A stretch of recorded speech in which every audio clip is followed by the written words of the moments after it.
সম্মানিত দ্বীনী মুসলিম ভাই ও বোন, প্রশংসা আল্লাহর জন্য। শান্তি অবতীর্ণ হোক আল্লাহর রাসূলের উপর সাল্লাল্লাহু আলাইহি ওয়াসাল্লাম। আমরা অবগত আছি আমাদের ধারাবাহিক বিষয়ের কথা, অর্থাৎ মসজিদে যাওয়া, মসজিদে সালাত আদায় করা, মসজিদে প্রবেশের সময় দোয়া পড়া, অন্যান্য ফজিলত। আমরা আশা করছি মসজিদের আলোচনা আজকের জুমায় শেষ হবে বলে আশা করি ইনশাআল্লাহ। আল্লাহ তাআলা বলেন, ওয়া আন্নাল মাসাজিদা লিল্লাহ, পৃথিবীর মানুষ মনে রেখো, নিশ্চয়ই মসজিদ সমূহ আল্লাহর ঘর। তোমরা আল্লাহর ঘরে অন্য কারো ইবাদত করো না। মানুষ মানুষের ইবাদত করে, এটা আজকে নতুন নয়, আগে থেকেই করে আসছে। মানুষ জিনকে মানুষকে আল্লাহর স্থানে সম্মান দিয়ে কথা ও কর্ম বাস্তবায়ন করে থাকে, যা আল্লাহকে খাটো করা হয় বলে আমরা একাধিক দিন অবগত হয়েছি। এ ব্যাপারে আবু সাঈদ খুদরি রাদিয়াল্লাহু তাআলা আনহু বলেন, রাসূল সাল্লাল্লাহু আলাইহি সাল্লাম বলেছেন, আল আরদু কুল্লুহা মসজিদ, সারা পৃথিবী সম্পূর্ণই মসজিদ। সারা পৃথিবীর সব জায়গাতেই সালাত আদায় করা যায়, ইল্লাল মাকবারা অল হাম্মাম, তবে কবরস্থানে যায় না এবং গোসলখানায় যায় না। কোনো কারণে নিরুপায় কেউ সেটা ভিন্ন কথা, তবে রাসূল সাল্লাল্লাহু আলাইহি সাল্লাম সারা পৃথিবীকে মসজিদ বলে ঘোষণা দেন। অবশ্যই মানুষ মসজিদে সালাত আদায় করবে, এ কথাই ঠিক। সময়ের গতিতে পৃথিবীর যে কোনো স্থানে সালাত আদায় করবে। সাথে সাথে কবরস্থানে সালাত আদায় করা কঠোরভাবে নিষেধ। জানাজার সালাত কবরস্থানে এমন জায়গায় আদায় করা যাবে না যেখানে কবর আছে, বা সালাত শুরু করলে কবর সামনের দিকে হবে, এমন জায়গায় সালাত আদায় করা যাবে না। কেন? জাবের রাদিয়াল্লাহু তাআলা আনহু বলেন, আল্লাহর নবী বলেছেন, লা তুসাল্লু আলাল কবুরে, পৃথিবীর মানুষ তোমরা কবরের উপরে সালাত আদায় করো না। ওয়ালা তুসাল্লু ইলাইহা, আর কবরের দিকে মুখ করে সালাত আদায় করো না। অন্য এক বর্ণনায় এসেছে, ওয়ালা তুসাল্লু বাইনাল কবুরে, কবরের মাঝে সালাত আদায় করো না। যেসব মসজিদের ভিতরে কবর আছে সেসব মসজিদে সালাত আদায় করা হারাম, নাজায়েজ। সেসব মসজিদে সালাত আদায় করা যাবে না, এটাই চূড়ান্ত। যেসব জায়গায় সালাত আদায় করলে সামনের দিকে কবর আছে প্রমাণ হয়, সেসব মসজিদে সালাত আদায় করা যাবে না। যেসব মসজিদে পাশে কবর রয়েছে সেসব জায়গাতেও সালাত আদায় করা যাবে না। তবে কবর যদি নিজস্ব জমিতে হয় আর মসজিদ যদি অক্ষ হয়, তাহলে মসজিদ ও কবরের মাঝে একটু অতিরিক্ত প্রাচীর থাকতে হবে, যেটা মসজিদের দেওয়াল থেকে ভিন্ন, যেটা কবরের ঘেরা থেকে ভিন্ন। অতিরিক্ত একটি প্রাচীর দিয়ে কবর থেকে মসজিদকে ভিন্ন করে নিতে হবে। আশা যে বিষয়টি আমাদের কাছে দিনের মতো স্পষ্ট হয়েছে।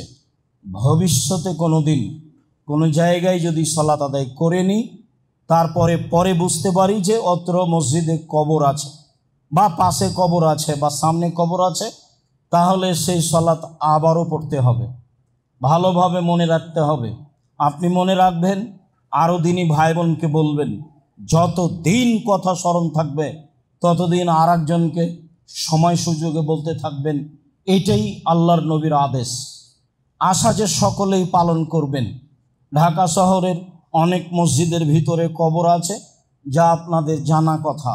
সবাই পড়ছে যে এর উত্তর আমাকে আপনাকে দিতে হবে না, সালাত হবে না, এ কথাই ঠিক। এ নিয়ে আর নতুন কিছু বলার নেই। আবু হুরায়রা রাদিয়াল্লাহু তাআলা আনহু বলেন, রাসূল সাল্লাল্লাহু আলাইহি সাল্লাম বলেছেন, সাল্লু ফি মারাবিজিল গানাম, যেখানে ছাগল বাঁধা থাকে সেখানে সালাত আদায় করতে পারো, আদেশ করলেন। আর বললেন, ওয়ালা তুসাল্লু ফি আতানিল ইবিল, যেখানে উট বাঁধা থাকে সেখানে সালাত আদায় করো না। হাদিস সহিহ। রহস্য কি? রহস্য হলো এই যে উট হলো ভয়াবহ প্রাণী, আপনি সেখানে সালাত আদায় করবেন, বিষয়টি আপনার জন্য নিরাপদ নয়। সেই জন্য থাকলো আর একটি কথা, যে ছাগল বাঁধা জায়গায় সালাত আদায় করব আদেশ করলেন, তো ছাগলের পেশাবের ব্যাপার আছে যে, তো সেটা পূর্বের কথা আবারও মনে রাখা ভালো হয়। আসলে আমি কাপড় গাভীর পেশাবে ভিজিয়ে সালাত আদায় করতে বলিনি, তা ছিল একটা পরিস্থিতি। চাঁপাইনবাবগঞ্জের পল্লী এলাকায় বক্তব্য দিচ্ছিলাম।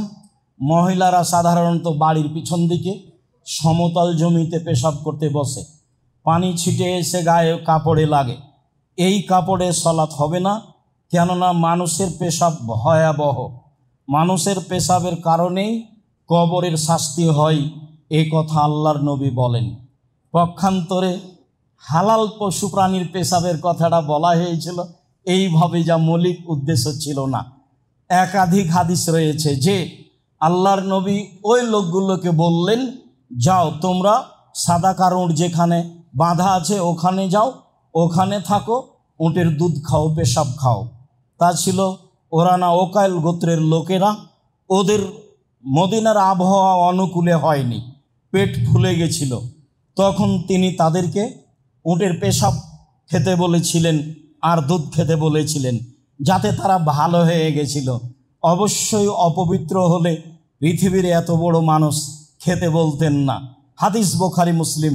বিবেচনার সুযোগ মানুষের নেই, সুযোগ বিবেচনা করতে হবে না, দাম নেই, যা আছে তাই। যেখানে এরকম ভাবা যায় সেখানে ভাবতে হবে, এখানে নয়। তারপরে তিনি বললেন, ছাগল বাঁধার জায়গায় সালাত আদায় করো। তার মানে ছাগলের পেশাব যদি থাকে, সেই জায়গায় যদি শুষ্ক হয়ে যায়, সালাত আদায়ের উপযুক্ত হয়, তাহলে ওই পেশাবের কারণে আপনার সালাতের কোনো সমস্যা নেই। তিনি আদেশ করলেন, ছাগল বাঁধা জায়গায় সালাত আদায় করো। তিনি বললেন, উট বাঁধা জায়গায় সালাত আদায় করো না। তা ছিল সতর্কবাণী, উট ভয়াবহ প্রাণী। এই জন্য সম্মানিত দিনী ভাই বোন, আমরা সালাতের জায়গা হিসাবে সতর্ক হচ্ছিলাম কিছু কথা, মসজিদ নিয়ে আরও বেশ কিছু সতর্কবাণী। আমর ইবনে শুআয়ব আন আবিহি আন জাদ্দিহি, আমর ইবনে শুআয়ব তার পিতার মধ্যস্থতায় তার দাদা থেকে বর্ণনা করেন। তার দাদা বলেন, নাহা রাসূলুল্লাহ সাল্লাল্লাহু আলাইহি সাল্লাম আন তানাসুদিল আসার ফিল মসজিদ ওয়াই ইয়াবিয়া ওয়া ইয়াশতারিয়া ফিহে, মসজিদে কবিতা গাওয়া নিষেধ। নিতান্তই যদি কবিতায় কোনো কল্যাণমূলক কথা থাকে তাহলে মসজিদে বলা যাবে, তাছাড়া যাতে কোনো কোরআন হাদিসের কথা নেই, এমনি গান গাজাল বা কবিতা এইসব কিছু মসজিদে পড়া যাবে না, আল্লাহ রাসূল নিষেধ করলেন। তিনি বললেন, মসজিদে ক্রয় বিক্রয় করা যাবে না। তিনি বললেন, মসজিদে এমন একটি জায়গা ইউতাহাল্লাকান নাসে ইয়াউমাল জুমআ কাবলা সলাতে, সলাতের পূর্বে মসজিদে গোল হয়ে বসা যাবে না, পরবর্তীতে কোনো কিছুর কারণে বসা যেতে পারে। সলাতের পূর্বেই খুতবা চলাকালীন বা সলাত চলাকালীন গোল হয়ে মানুষ 5-7 বসে কথা বলবে, এমন কর্মকে রাসূল সাল্লাল্লাহু আলাইহি ওয়াসাল্লাম নিষেধ করেন।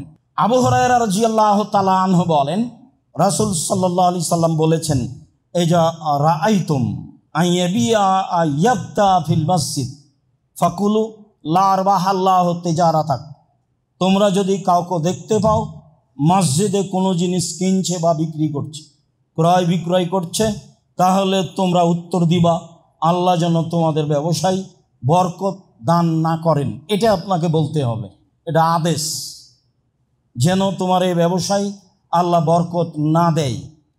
তিনি বললেন তারপরে, ওয়া ইন রাআইতুম আয়ানসুদা যাল্লাতা ফাকুলু লা রাদ্দাহাল্লাহু আলাইকা, তোমরা যদি শুনতে পাও মসজিদে হারাম জিনিস খুঁজছে, তাহলে বলবা আল্লাহ তার এই হারানো জিনিস তুমি তাকে ফেরত দিবা না। এটা রাসূলের আদেশ। বুখারী মুসলিমে এসেছে লাম তুবনা লিহাজা, হারাম জিনিস বিজ্ঞপ্তি দিতে হবে, প্রচার করতে হবে, এই জন্য মসজিদ নির্মাণ করা হয়নি। যা আমরা বুখারী মুসলিমের হাদিসে আগেই আংশিকভাবে অবগত ছিলাম। তাতে আমরা এ কথা অবগত হয়েছিলাম যে মসজিদে মরা মানুষের সংবাদ প্রচার করা যাবে না, মসজিদের মাইকিং করা যাবে না। কেন? সেটা হলো জাহেলি প্রথা। মরা মানুষের মরার সংবাদ দিতে হবে, হাদিস বুখারী মুসলিম। আবার মরা মানুষের মরা সংবাদ প্রচার করা নিষেধ, এটাও বুখারী মুসলিম। তাহলে সমাধা কি? যেটা জাহেলিয়াতের যুগের সাথে মিল খাবে। চিৎকার করে বলা হয় অমুক নিবাসী তার নিজ বাসভবনে রাত 3টার সময় ইন্তেকাল করিয়েছে, মারহুমের জানাজা বিকাল 2টায় অনুষ্ঠিত হবে, সবাই আপনারা জানাজায় যোগদান করে অশেষ সবের ভাগীদারি হন। মরহুমের জানাজা, ও কি ক্ষমা পেয়েছে? মরহুম একটা শব্দ, এটা বলাও শিরক। আবার কেউ বলছে মরহুম মাগফুর, কেউ জানে না।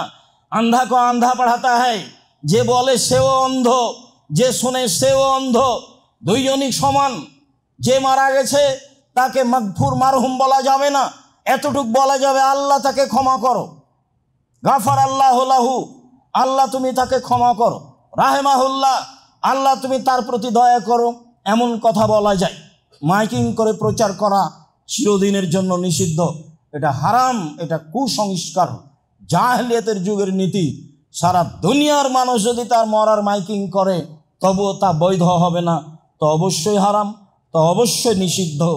বলছিলাম হাকিম ইবনে হিজাম রাদিয়াল্লাহু তাআলা আনহু বলেন, রাসূল সাল্লাল্লাহু আলাইহি ওয়াসাল্লাম বলেছেন, লা ইস্তাকাদু ফিল মসজিদে, মসজিদে কেসাস নেওয়া যাবে না, নিষেধ। কেসাস ভালোভাবেই বুঝি, আমি আপনার ছেলেকে, আপনার ভাইকে, আপনাকে হত্যা করেছি, আপনি আমাকে হত্যা করে নেবেন, এর নাম কেসাস। এটা আল্লাহ বলেছেন কেসাস নিতে হবে। কেউ মাফ করে দেয় সেটা ভিন্ন কথা।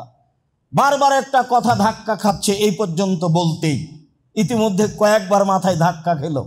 বলে রাখি সম্মানিত দিনী ভাই বোন, দুনিয়াতে 3টা পাপ আছে যাতে মানুষকে হত্যা করতে হয়, তবে 2টা পাপে বাঁচার পথ আছে, একটা পাপে বাঁচার পথ নেই। 3টা পাপের কারণে মানুষকে হত্যা করতে হয়। 1, কেসাস। আপনি যদি আমাকে হত্যা করেন, আমার বাপ মা ছেলে মেয়ে আপনাকে হত্যা করে নেবে, এ কথাই ঠিক। তবে আমার বাপ মা যদি মাফ করে দেয়, ঠিক আছে, ঠিক আছে, আপনাকে কেসাসের জন্য ফাঁসির মঞ্চে নিয়ে আসা হয়েছে, ফাঁস গলায় দেওয়া হয়েছে, আমাদের পক্ষ থেকে বলা হচ্ছে মাফ করলাম, মাফ করলাম, মাফ করলাম, তাহলে ফাঁসির মঞ্চ থেকে নামিয়ে নিতে হবে, ফাঁসি হবে না, মাফ হয়ে গেছে। 2, কেউ যদি মোরতাদ হয়ে যায়, বলে আমি ইসলাম ধর্ম ত্যাগ করলাম, বলে গাভীর দুধ হারাম, বলে মদ হালাল, এইরকম যদি বলে, তাহলে তাকে হত্যা করতে হবে। তারও বাঁচার পথ আছে, তাকেও ফাঁসির মঞ্চে নিয়ে যাওয়া হয়েছে। ও বলছে আমি তওবা করলাম, আমার ভুল হয়েছে, গাভীর দুধ হালাল, মদ হারাম। স্বীকৃতি দিলে তাকে ফাঁসির মঞ্চ থেকে নামিয়ে দিতে হবে, তার ফাঁসি হবে না। বিবাহ করার পরে যদি কেউ জেনা করে, তাহলেও তাকে হত্যা করতে হবে, তাকে বাঁচানোর পৃথিবীতে কোনো পথঘাট নেই। যেটা এখন স্বাভাবিক পাপ, যেটা ঘরে ঘরে হচ্ছে, যেটা কোনো বড় জটিল ব্যাপার নয়, এত বড় জটিল ব্যাপার, তাকে বাঁচানোর পৃথিবীতে কোনো পথই নেই। তাকে যদি বাঁচাতে হয় তাহলে মুহাম্মদ সাল্লাল্লাহু আলাইহি সাল্লামকে আবার দুনিয়াতে আসতে হবে, এসে বলতে হবে পৃথিবীর মানুষ, আমি মুহাম্মদ ঘোষণা দিচ্ছি, বিবাহ করার পরে যদি কেউ জেনায় লিপ্ত হয় তাহলে তাকে হত্যা করতে হবে না। যেহেতু তিনি আর কিয়ামত পর্যন্ত কোনোদিন আসবেন না, কাজে ঘোষণাও কোনোদিন আর হবে না, কাজে বিবাহ করার পরে জেনায় লিপ্ত হলে তাকে রক্ষা করার পৃথিবীতে কোনো পথ ঘাট বের হবে না। এটাই শরীয়ত। সম্মানিত দিনী ভাই বোন, তারপর রাসূল সাল্লাল্লাহু আলাইহি ওয়াসাল্লাম বলেন আইন শাদালা শার ফিহে, মসজিদে কবিতা গাওয়া নিষেধ। তারপরে তিনি বললেন অন্তুকামাল হুদুদ ফিহে, মসজিদে শাস্তি, নির্ধারিত শাস্তি লাগানো নিষেধ। নির্ধারিত শাস্তি কি? চুরি করেছে, হাত কেটে দিতে হবে, এটা নির্ধারিত শাস্তি। অপবাদ লাগিয়েছে, 80 লাঠি পিটাতে হবে, এটা নির্ধারিত শাস্তি। অবিবাহিত অবস্থায় জেনা করেছে, 100 লাঠি পিটাতে হবে, এটা নির্ধারিত শাস্তি। যেগুলো শরীয়তে নির্ধারিত শাস্তি রয়েছে সেগুলো মসজিদে বাস্তবায়ন করা যাবে না। তাহলে বেশ কিছু নিষিদ্ধ মসজিদে তা ধারাবাহিকভাবে অবগত হচ্ছিলাম, যদিও মসজিদ অনেক কিছুর জায়গা, এরপরেও এসব কিছু মসজিদে করা যাবে না বলে রাসূল সাল্লাল্লাহু আলাইহি সাল্লাম বলেন, যা ধারাবাহিকভাবে আপনার সামনে পেশ করছিলাম সতর্কবাণীতে। তারপরে চলেন আমরা আবার পরিষ্কার পরিচ্ছন্নতায় ফিরে যাই। আয়েশা রাদিয়াল্লাহু তাআলা আনহা বলেন, রাসূল সাল্লাল্লাহু আলাইহি ওয়াসাল্লাম বলেছেন, আদেশ করেছেন, বেনাইল মসজিদ ফিদ্দুর, পাড়ায় পাড়ায় মসজিদ তৈরি করো এবং তাকে পরিষ্কার পরিচ্ছন্ন রাখো। পরিষ্কার পরিচ্ছন্নের বিষয়টি অতীব জরুরি। সাহেব ইবনে খাল্লাদ বলেন, হুয়া রাজুলুন মিন আসহাবি রাসূলিল্লাহ সাল্লাল্লাহু আলাইহি ওয়াসাল্লাম, সাহেব ইবনে খাল্লাদ একজন সাহাবী। কালা ইন্না রাজুলান আম্মান নাসা, তিনি একটা লোককে দেখলেন জনগণের এমামতি করছে। ফাবাসাকা ফিল কিবলা, সে এমামতি করাকালীন সামনের দিকে থুথু ফেলে দিল। এই অবস্থা আল্লাহর নবী দেখলেন। ফাকালা রাসূলুল্লাহ সাল্লাল্লাহু আলাইহি সাল্লাম লিকাওমিহি হিনা ফারাগা লা ইউসাল্লি লাকুম, আল্লাহর নবী জনগণকে বলে দিলেন, এই শোনো, এই লোক তোমাদের এমামতির যোগ্যতা রাখে না। শোনো তোমরা, এই লোক তোমাদের এমামতির যোগ্যতা রাখে না। ফালাম্মা আরাদা আইসাল্লিয়া বাদাহু ফামানাউহু আখবারুহু ক্বালা রাসূলুল্লাহ সাল্লাল্লাহু আলাইহি সাল্লাম, আল্লাহ রাসূল এদের ঘোষণা দিয়েছেন কিন্তু ইমামকে বলেননি। এখন ইমাম না জানা অবস্থায় এমামতি করার জন্য গেছে, তখন জনগণ বলল, আল্লাহর নবী আপনাকে আমাদের ইমামতি করতে নিষেধ করেছেন। ফাযাকারা যালিকা লিন-নবী সাল্লাল্লাহু আলাইহি সাল্লাম, ইমাম সাহেব বিষয়টি আল্লাহ রাসূলের সামনে পেশ করলেন।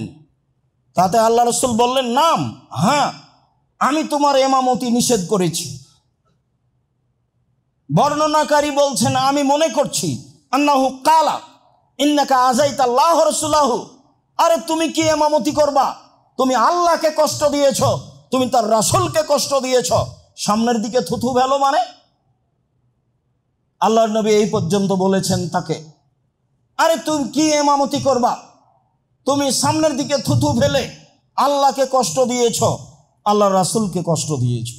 এরকম কাজ আল্লাহকে কষ্ট দেওয়া যায়? এ কথা আল্লাহর নবী বলছেন। জি, মানুষ যদি যুগকে গালি দেয় তাহলে আল্লাহকে কষ্ট দেওয়া হয়। যদি মানুষ আর একজনকে আল্লাহর জায়গায় বসিয়ে দেয় তাহলে আল্লাহকে কষ্ট দেওয়া হয়। এই কথা আল্লাহ রাসূল বলেছেন, ইয়াসুব্বুনি ইবনু আদম ইয়াসুব্বুদ্দাহারা, ইবনু আদম, আদমের ছেলে মেয়ে আমাকে কষ্ট দেয়, ওরা যুগকে গালি দেয়। ওয়ানা দাহারো, আমি নিজেই হচ্ছে যুগ। উকাল্লেবুল লাইলা ওয়ান নাহারা, আমার আদেশে যুগ চলে। কেন তারা বলবে যুগ খারাপ? বলতে পারে যুগের লোকেরা খারাপ।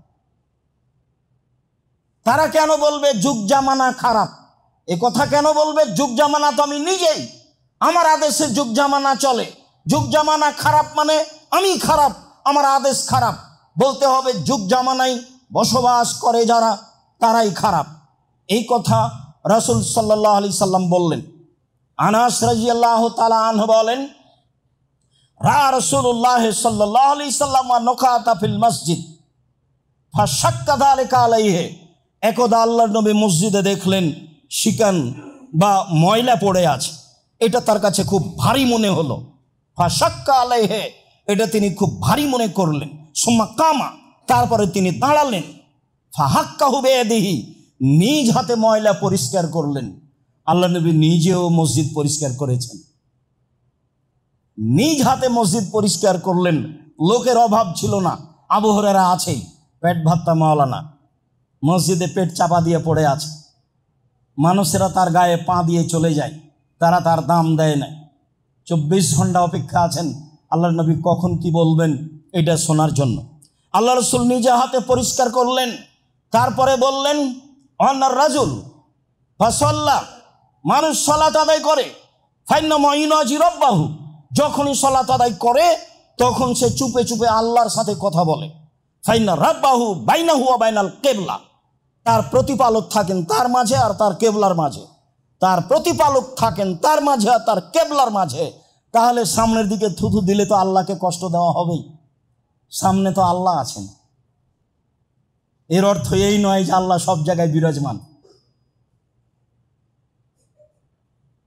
আল্লাহ তার স্থান থেকেই আপনার সামনে অবস্থান করছেন।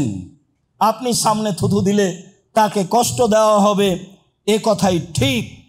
তিনি বললেন ফালাইয়াবসুকান্না আহাদুকুম কিবলাতা কিবলাতিহি কিবলা কিবলাতিহি, অবশ্যই তোমাদের কোনো ব্যক্তি যেন সামনের দিকে থুতু না ফেলে।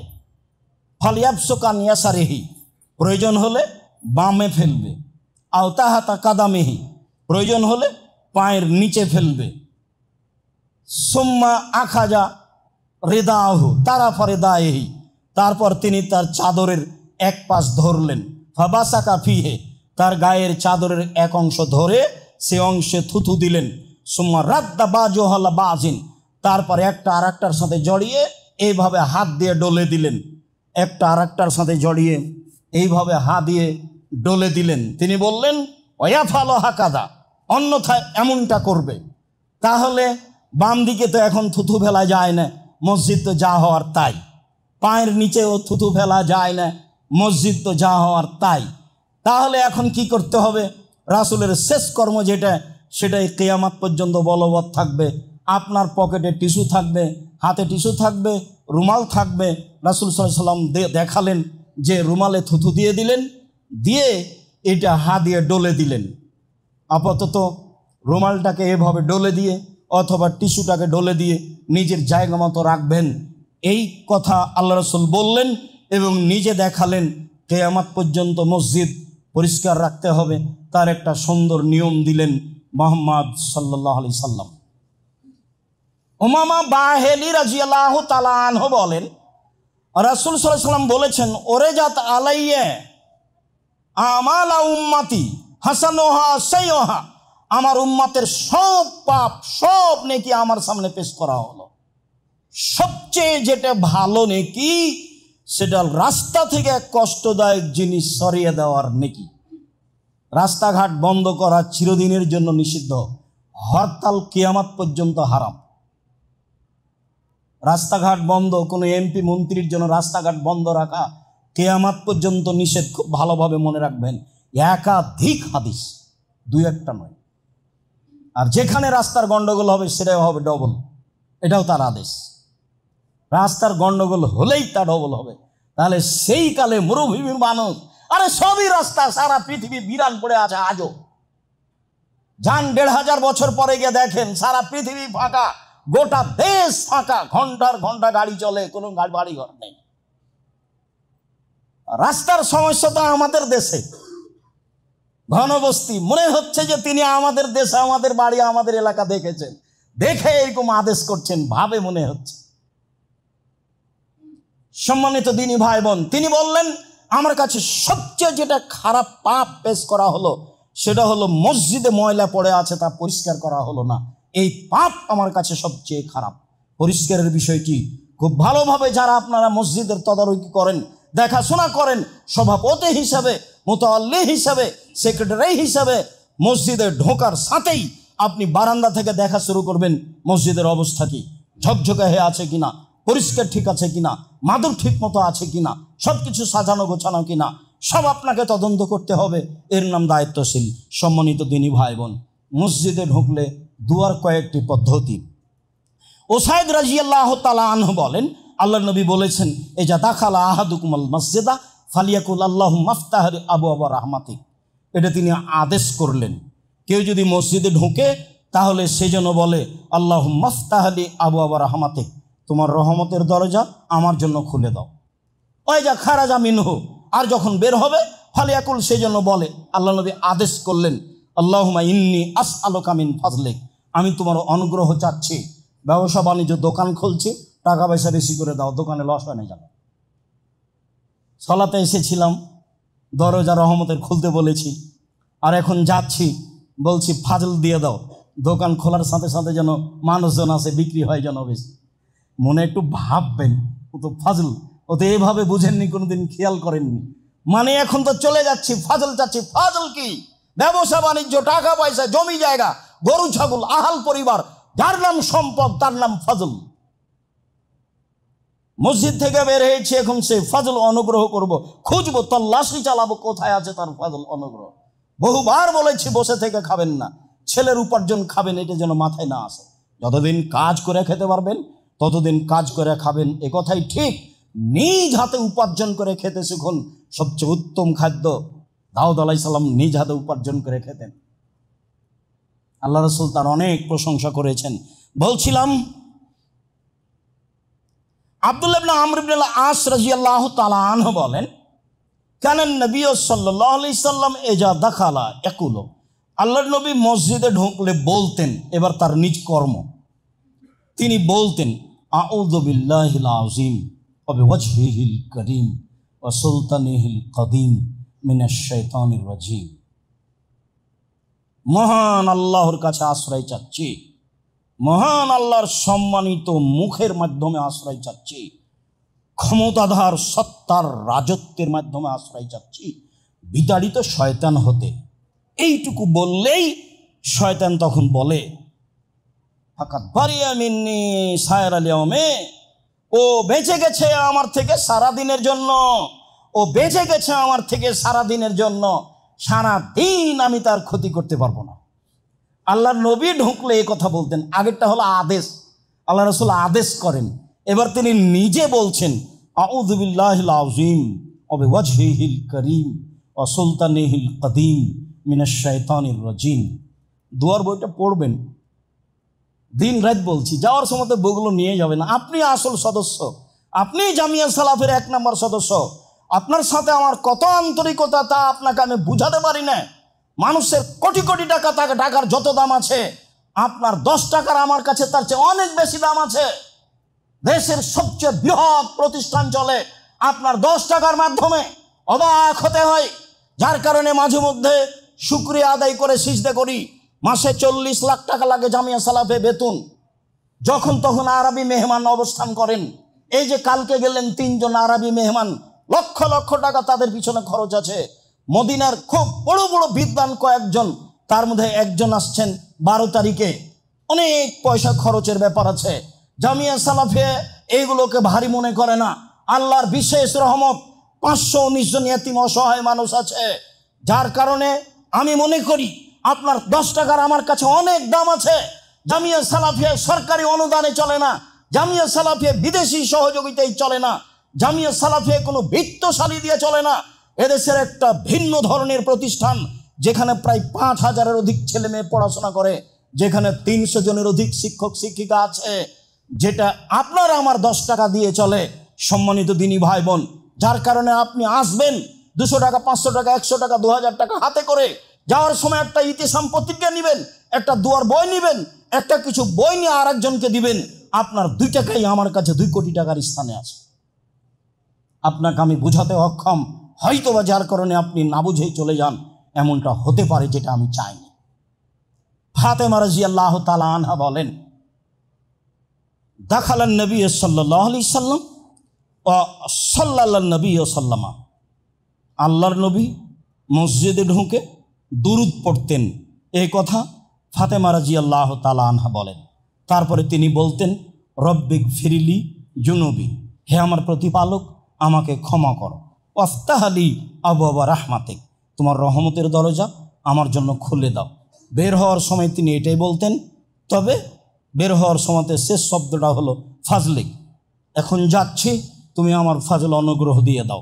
অন্য এক বর্ণনায় এসেছে, ফাতেমা রাদিয়াল্লাহু তাআলা আনহা বলছেন, আল্লাহর নবী ঢোকার সময় বলতেন, বিসমিল্লাহ ওয়াসসালামু আলা রাসূলিল্লাহ।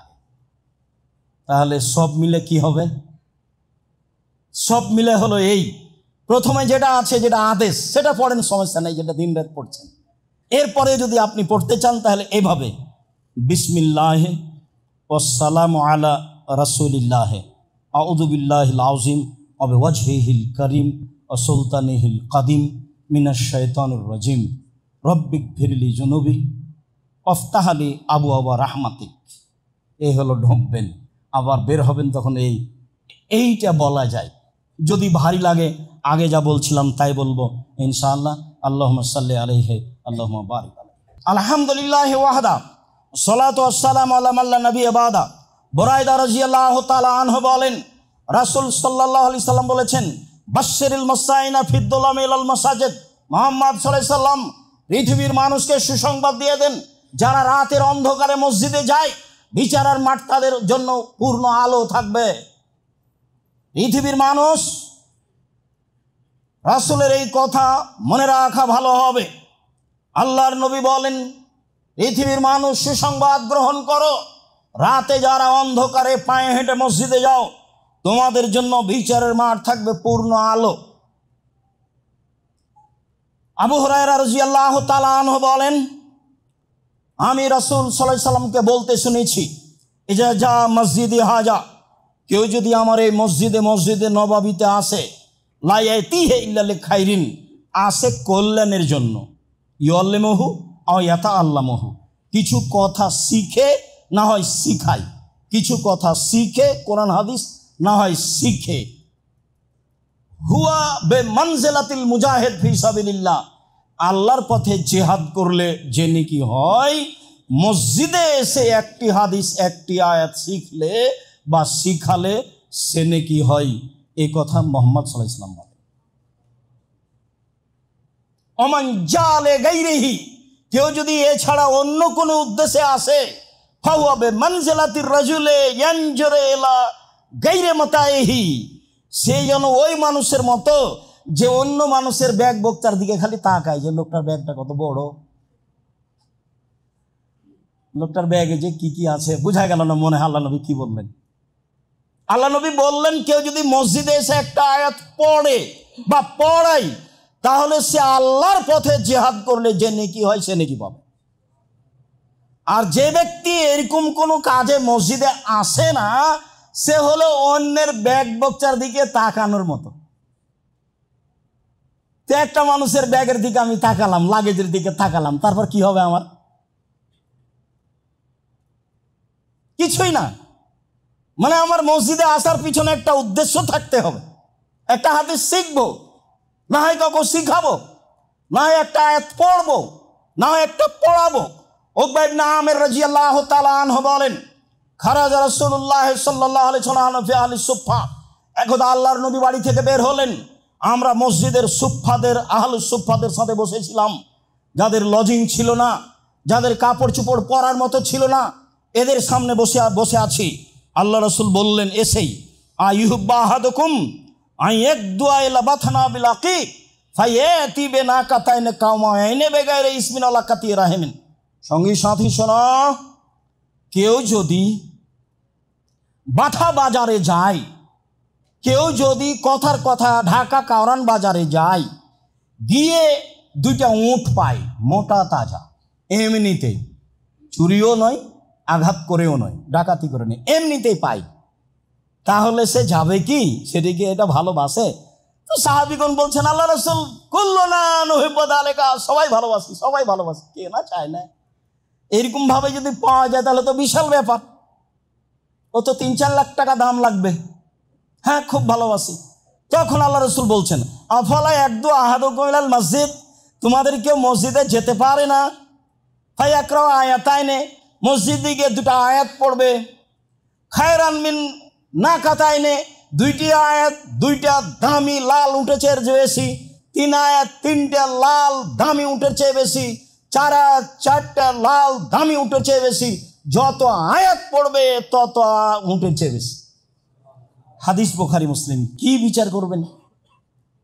মসজিদে গিয়ে সালামের পরে দুটা হলো আয়াত পড়ার চেষ্টা করবেন। যদি কোরআন মাজিদ না থাকে 2 রাকাত পড়ে বসে বসে ইখলাস ফালাক নাস পড়বেন। সালামের পরে বসে থাকবেন, দুটা আয়াত কোরআন মাজিদ পড়বেন। আমাদের দেশের লোক কোরআন কম পড়ে, হজ করতে গেলে পড়ে, শুধু খালি ওর ঠগার পাতা, ও খালি হুজুর খালি ঠগিয়ে দিয়ে যাবে। এখানে কোরআন মাজিদ পড়ে না, তো কাবা ঘরে গিয়ে হজ করতে গিয়ে কোরআন মাজিদ পড়ে, তো কোরআন মাজিদ পড়লে অক্ষর প্রতি 10 নেকি হবে, কাবা ঘরে হেলান দিয়েও পড়লে হবে, জঙ্গলে পড়লেও হবে, 10ই থাকবে। তফ করলে হবে, সালাত আদায় 2 রাকাত করলে হবে। বলে কে? সবাই তো বেদাতি, সবাই প্রায় মুশরিক, কে কাকে বলবে?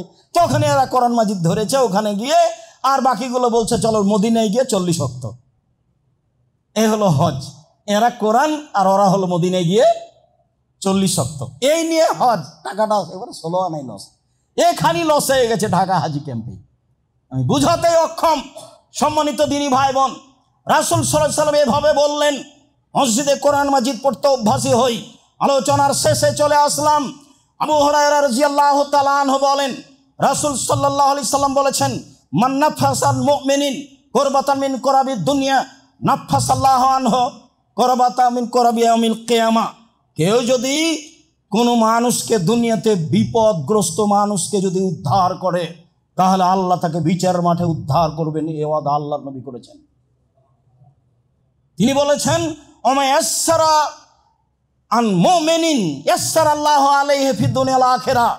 বিপদগ্রস্ত মানুষের প্রতি যদি কেউ সহযোগিতা করে, টাকা পয়সা দিয়ে, সুপারিশ করে, তাহলে আল্লাহ তার সাহায্য করবেন ইহকালে ও পরকালে। তিনি বলেন, মান সাতারা মুসলিমান সাতারাহুল্লাহু ফিদ দুনিয়া ওয়াল আখিরাহ। কেউ যদি মুসলমান পুরুষ নারীর দোষকে ঢেকে রাখে, তাহলে আল্লাহ বিচারের মাঠে এবং ইহকালে তার সব দোষ ঢেকে রাখবেন, কাউকে বলবেন না, কাউকে জানতে দিবেন না।